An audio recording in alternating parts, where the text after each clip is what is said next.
کٹو مرغی ایک نہایت ہی مغرور مرغی تھی جو یہ سمجھتی تھی کہ اس کے علاوہ باقی سارے جانور فالتو ہیں۔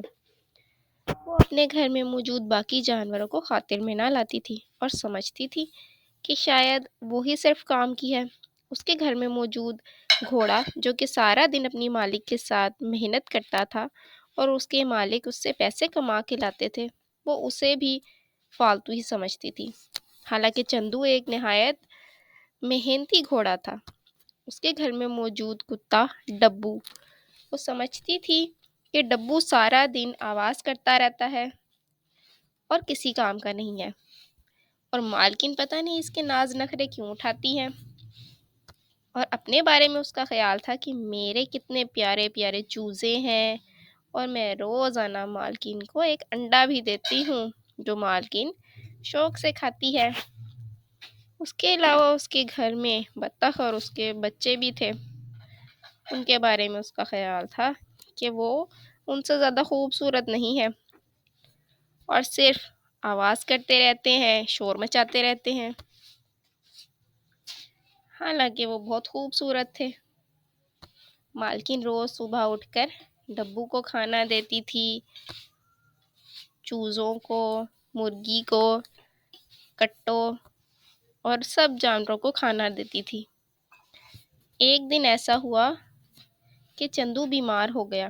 2 دن تک وہ مالک کے ساتھ کام پہ نہ جا سکا۔ اب تیسرے دن صبح ہوئی تو سارے جانور بھوکے تھے، لیکن یہ کیا، مالکن نے ابھی تک کھانا ہی نہیں دیا کسی کو، سب بھوک کے مارے برا حال ہو رہا ہے۔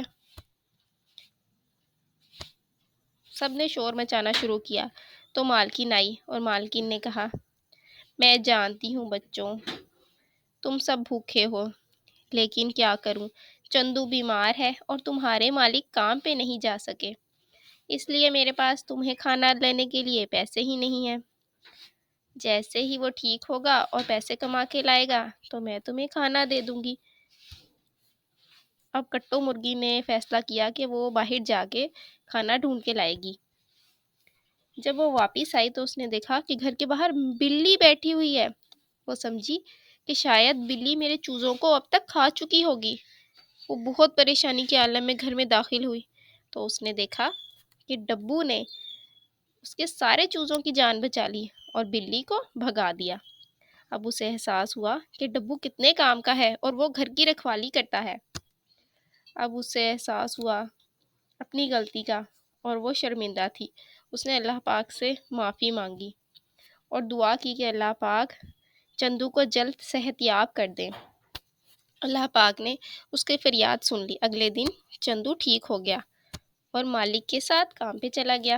مالک نے پیسے کمائے اور اپنے گھر کی ضروریات کے لیے چیزیں خریدی، اپنے لیے کھانا خریدا، ڈبو کے لیے، چندو کے لیے کھانا خریدا اور گھر کی باقی چیزیں خریدی، اور پھر وہ گھر آئے اور مالکن نے سب کو پیٹ بھر کے کھانا کھلایا۔ سب بہت خوش تھے۔ کٹو مرغی کو اس کی غلطی کا احساس ہو گیا تھا اور وہ ہر دم اللہ پاک کا شکر ادا کرتی تھی۔ اور دیکھا آپ نے بچوں، ہمیں کبھی بھی کسی کو فالتو نہیں سمجھنا چاہیے۔ اگر آپ کو ویڈیو پسند آئی تو اسے لائک کیجئے، شیئر کیجئے اور ہمارے چینل کو سبسکرائب کیجئے۔ Thank you.